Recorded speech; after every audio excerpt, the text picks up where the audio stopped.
आपका यूनिक प्रज्ञान यूट्यूब परिवार में हार्दिक स्वागत है, वंदन है, अभिनंदन है। प्यारे साथियों, अगर आप टीएसटी, पीएचटी जैसी प्रवक्ता, एलटी ग्रेड आदि विभिन्न प्रतियोगी परीक्षाओं की तैयारी कर रहे हैं तो आपके लिए प्रैक्टिस सेट होने वाला है काफी लाभकारी।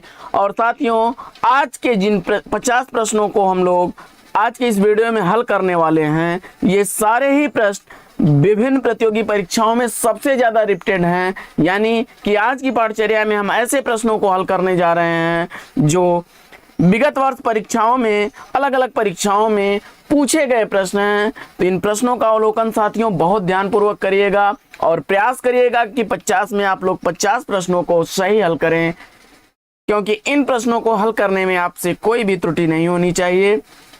तो अगर इन प्रश्नों को हल करने में आपसे किसी प्रकार की त्रुटि होती है तो एक बार, दो बार, तीन बार रिवीजन करके इन प्रश्नों का हल 100% सही हल करना प्रारंभ कर दीजिए।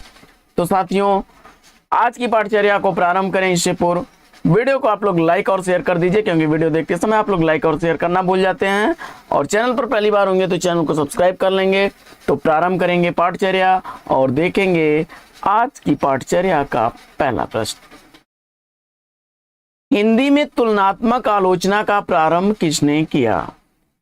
तो हिंदी में तुलनात्मक आलोचना का प्रारंभ करने वाले हैं पद्म सिंह शर्मा। विकल्प बी इसका राइट आंसर है। साथियों, इन्होंने बिहारी और फारसी कवि सादी का तुलनात्मक आलोचना की एक नई परंपरा चलाई थी। किसने? पद्म सिंह शर्मा ने। इसके अलावा जो है आधुनिक हिंदी में व्यवहारिक आलोचना का जनक बाल कृष्ण भट्ट को माना जाता है। तो वहीं मिश्र बंधुओं ने देव बड़े की बिहारी आलोचनात्मक विवाद प्रारंभ किया था। तो हिंदी में अध्यापकीय आलोचना यानी एकेडमिक आलोचना का सूत्रपात करने वाले श्याम सुंदर दास हैं। यानी व्यवहारिक आलोचना का जनक श्याम सुंदर दास और आलोचनात्मक विवाद प्रारंभ करने का श्रेय मिश्र बंधुओं को जाता है, तथा एकेडमिक आलोचना यानी अध्यापकीय आलोचना का श्रेय श्याम सुंदर दास को जाता है। और बढ़ते हैं साथियों अगले प्रश्न की तरफ। अगला प्रश्न है, हिंदी साहित्य के इतिहास के किस काल को वीर गाथा काल भी कहा गया है? इसका आपको जवाब बताना है। और मुझे उम्मीद है कि इस प्रश्न का जवाब आपने बिल्कुल सही दिया होगा। आदिकाल, आदिकाल को आचार्य शुक्ल जी ने आदिकाल को क्या कहा है? वीर गाथा काल कहा है।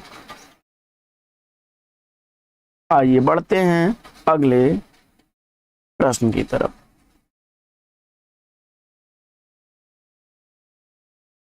अगला प्रश्न है कि पृथ्वीराज रासो हिंदी साहित्य के किस काल में लिखा गया? इसका आपको जवाब बताना है। तो आप जानते हैं कि पृथ्वीराज रासो चंद्रबरदाई द्वारा लिखी गई आदिकाल की रचना है। विकल्प ए इसका राइट आंसर है।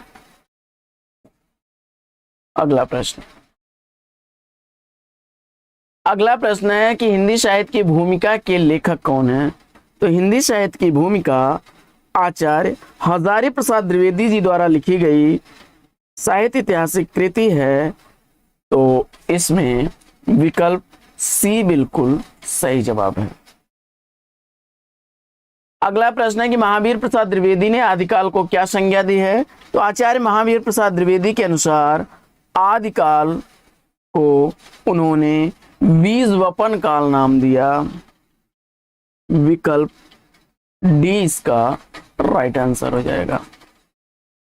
अगला प्रश्न, वहीं चारण काल की संज्ञा देने वाले हैं चारण काल राम कुमार वर्मा, और वीर काल कहने वाले हैं विश्वनाथ प्रसाद मिश्र, जबकि हजारी प्रसाद द्विवेदी ने वीर गाथा काल को आदिकाल की संज्ञा दी है। अगला प्रश्न है कि हिंदी साहित्य को कितने कालखंडों में विभक्त किया गया है? इसका आपको जवाब बताना है।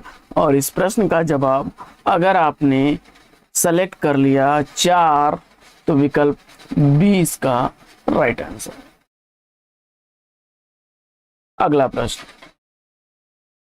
प्रश्न है कि हिंदी साहित्य का आधुनिक काल सामान्यतः कब से माना जाता है?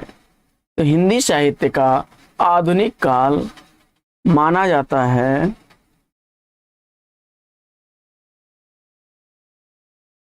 सन 1850 ईस्वी से। विकल्प ए इसका राइट आंसर है। अगला प्रश्न,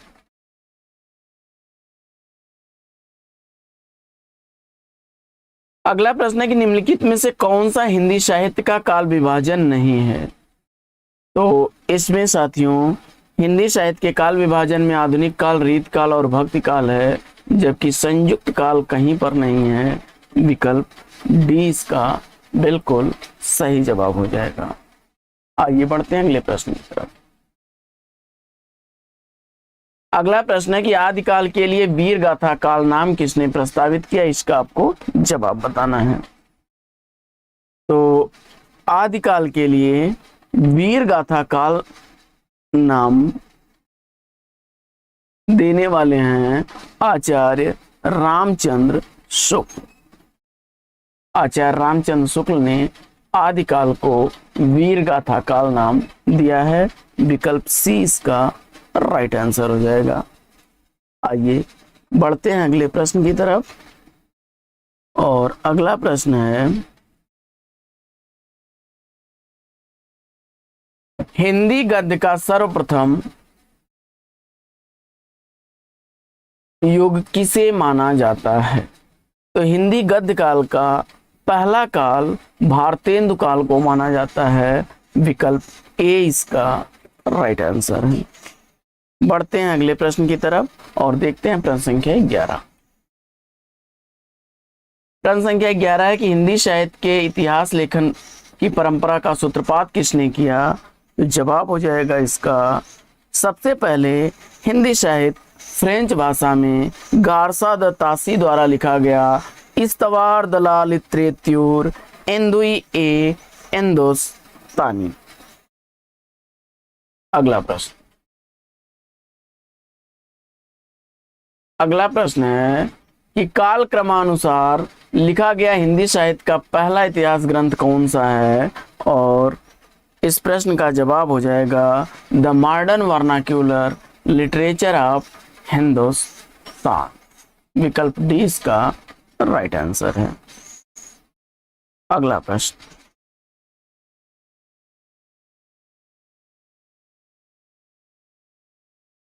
अगला प्रश्न है कि हिंदी साहित्य के इतिहास का लेखन सर्वप्रथम किस भाषा में हुआ? तो जवाब हो जाएगा फ्रेंच भाषा। विकल्प बी इसका राइट आंसर हो जाएगा।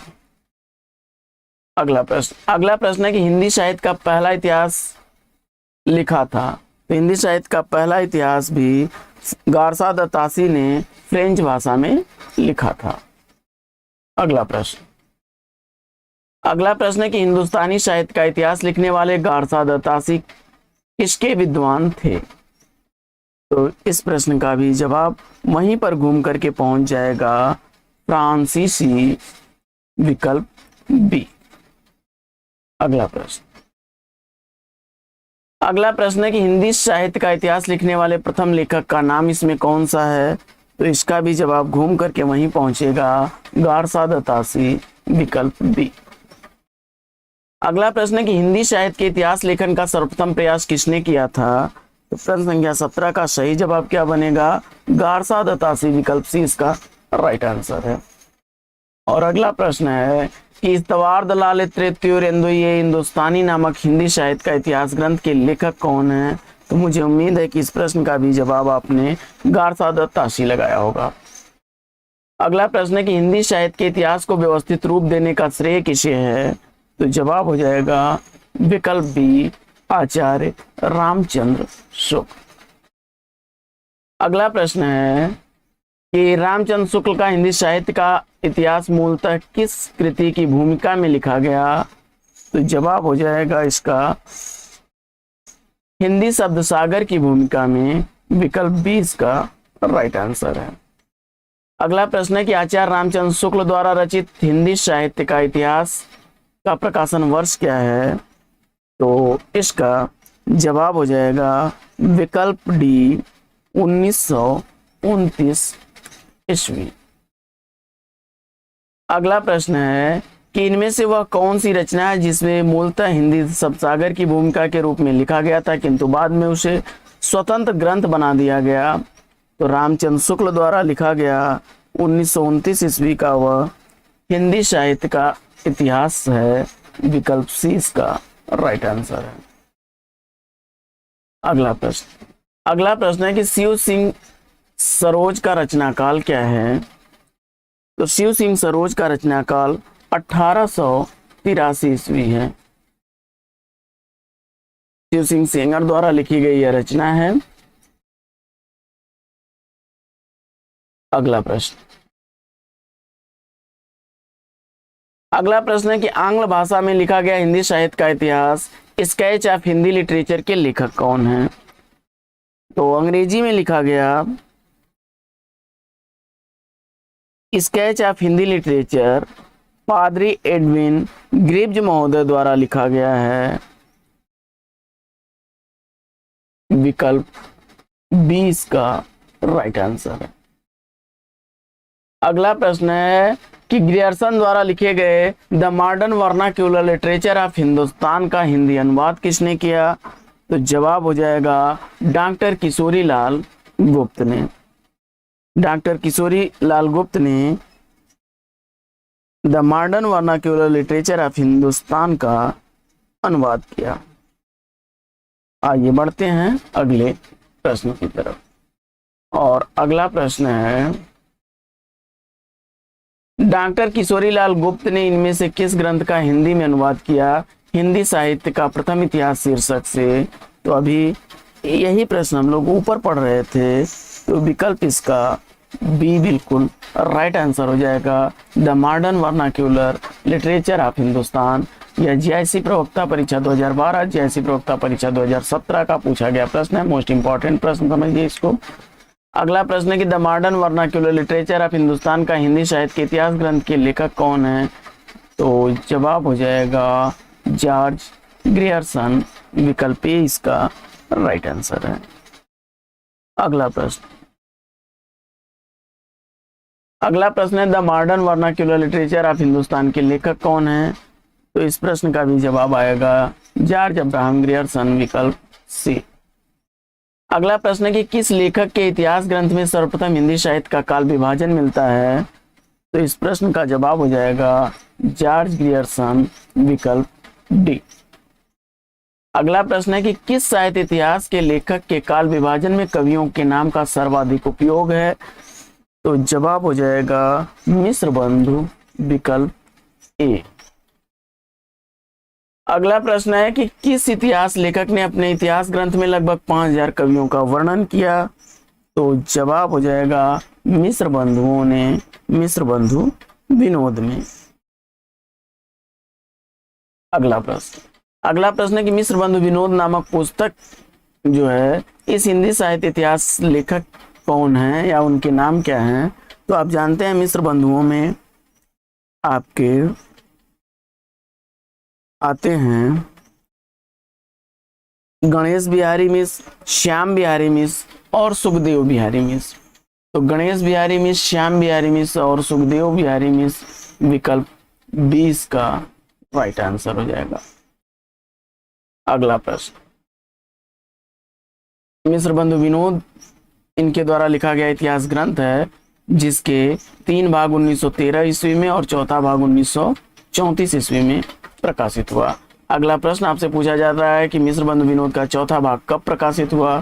तो इसका जवाब हो जाएगा 1934, प्रथम 3 भाग 1913। अगला प्रश्न है कि मिश्र बंधु विनोद कितने भागों में प्रकाशित हुआ? तो अभी ऊपर आपने पढ़ा 4 भाग। अगला प्रश्न है कि मिश्र बंधुओं ने परिवर्तन काल की समय सीमा क्या निर्धारित की? तो मिश्र बंधुओं के अनुसार परिवर्तन काल की समय सीमा विक्रमी संवत 1890 से 1925 ईस्वी है। विकल्प ए इसका राइट आंसर है। अगला प्रश्न है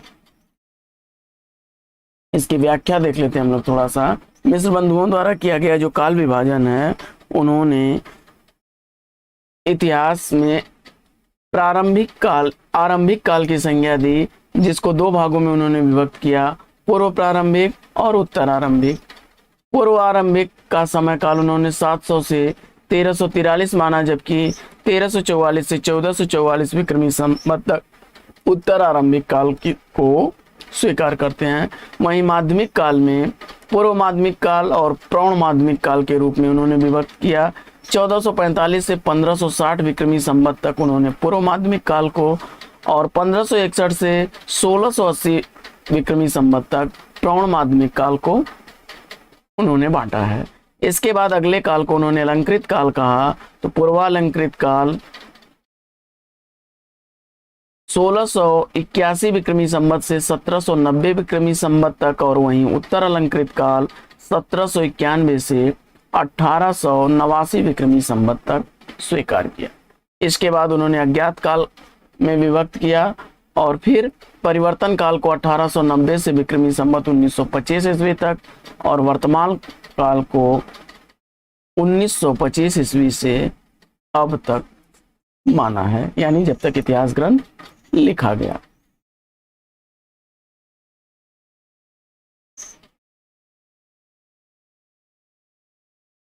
अगला प्रश्न है कि आचार्य रामचंद्र शुक्ल ने प्रथम उत्थान का समय कब से कब स्वीकार किया है।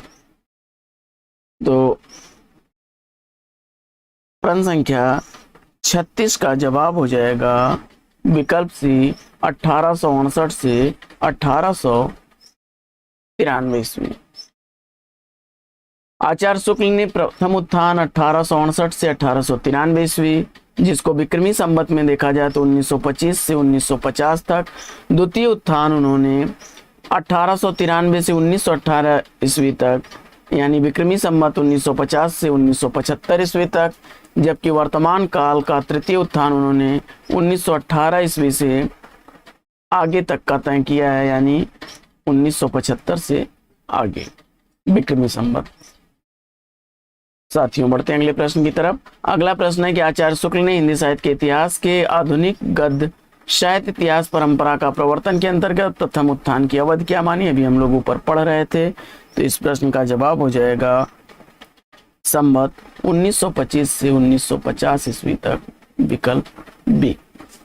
अगला प्रश्न है कि रामचंद्र शुक्ल ने द्वितीय उत्थान का समय कब से कब तक माना है। तो शुक्ल जी के अनुसार द्वितीय उत्थान का समय है 1893 से 1918 ईस्वी तक, विकल्प ए इसका राइट आंसर है। अगला प्रश्न है कि हिंदी शब्द सागर का प्रकाशन किस संस्था ने किया था। तो हिंदी शब्द सागर का प्रकाशन नागरी प्रचारणी सभा ने किया था, विकल्प बी इसका राइट आंसर है। अगला प्रश्न है कि नागरी प्रचारणी सभा के संस्थापकों में कौन नहीं थे। बड़ा इंपॉर्टेंट प्रश्न है और पूछा गया, जैसी प्रवक्ता का पूछा गया प्रश्न है, टीटी पीटी का भी पूछा गया प्रश्न है, तो इसका जवाब हो जाएगा विकल्प सी रामचंद्र वर्मा। अगला प्रश्न है कि हिंदी का प्रथम महाकाव्य कौन सा माना जाता है। इसमें जवाब हो जाएगा चंद बरदाई द्वारा लिखा गया पृथ्वीराज रासो। कीर्तिलता की भाषा क्या है। तो आप जानते हैं कीर्तिलता लिखी गई है अपभ्रंश भाषा में, विकल्प सी इसका राइट आंसर है। आइए बढ़ते हैं अगले प्रश्न की तरफ। कीर्तिलता जो है आदिकालीन कवि विद्यापति द्वारा लिखी गई रचना है, और विद्यापति को आप जानते हैं मैथिल कोकिल, अभिनव जयदेव, कवि रंजन, कवि शेखर खेलन, कवि अपरूप, कवि पंचानन और कुछ कवि की संज्ञाएं दी जाती हैं। ये जौनपुर, कीर्तिलता में जौनपुर राज्य का रोचक वर्णन है, और कीर्तिलता को ही आचार्य हजारी प्रसाद द्विवेदी जी ने भृंगी संवाद की भी रचना संज्ञा दी है। आइए बढ़ते हैं अगले प्रश्न की तरफ। और आप यह भी याद कर लीजिएगा कि अपभ्रंश भाषा में कीर्तिलता और कीर्ति पताका लिखी गई है, जबकि मैथिली भाषा में पदावली, और इसी रचना के आधार पर उन्हें मैथिल कोकिल भी कहा जाता है। अगला प्रश्न है कि रामचंद्र शुक्ल ने हिंदी साहित्य का प्रथम महाकाव्य किसे माना है। तो शुक्ल जी के अनुसार हिंदी साहित्य का प्रथम महाकाव्य पृथ्वीराज रासो चंद्रबरदाई द्वारा लिखा गया है। अगला प्रश्न, इसमें से कवियों के राजकुमार के रूप में कौन प्रसिद्ध कवि हैं? तो कवियों के राजकुमार के रूप में अमीर खुसरो प्रसिद्ध हैं। विकल्प सी इसका राइट आंसर है। यह निजामुद्दीन औलिया के शिष्य थे और इन्होंने अपने जीवन काल में 11 राजाओं का आरोहण दिल्ली के सिंहासन पर देखा था। अगला प्रश्न है कि 84 सिद्धों में प्रथम सिद्ध कौन है? तो जवाब हो जाएगा सराप। अगला प्रश्न, और इसमें से एक इंपॉर्टेंट पॉइंट देख लीजिएगा कि 84 सिद्धों में जो महिलाएं हैं वो मणिभद्रा, मेखलापा, कनपलापा और लक्ष्मीकरा हैं। यहाँ से भी प्रश्न अभी 2021 का पूछ लिया गया था, तो ये याद रखिएगा आप लोग। सरापा को सरोज ब्रज के नाम से भी जाना जाता है, यह भी इंपॉर्टेंट तथ्य है। अगला प्रश्न है कि 12 बरिस लो कुकुर जिये और 13 लो जिये सियार, बरस 18 छत्री जिये आगे जीवन को अधिकार। यह पंक्तियां किस रचनाकार की हैं? तो आलाखंड से अवतरित यह पंक्तियां जगनी की पंक्तियां हैं। विकल्प डी इसका राइट आंसर है। अगला प्रश्न है कि अमीर खुसरो का वास्तविक नाम क्या था? तो अमीर खुसरो का वास्तविक नाम अबुल हसन था। अबुल हसन यमुनुद्दीन खुसरो इनका नाम था। निजामुद्दीन औलिया के शिष्य थे और 1253 ईस्वी में उत्तर प्रदेश के कासगंज जिले में पटियाली नामक स्थान पर इनका जन्म हुआ था। अगला प्रश्न है कि हिंदी भाषा का प्रथम प्रमाणिक ग्रंथ कौन सा है? तो जवाब हो जाएगा पृथ्वीराज रासो।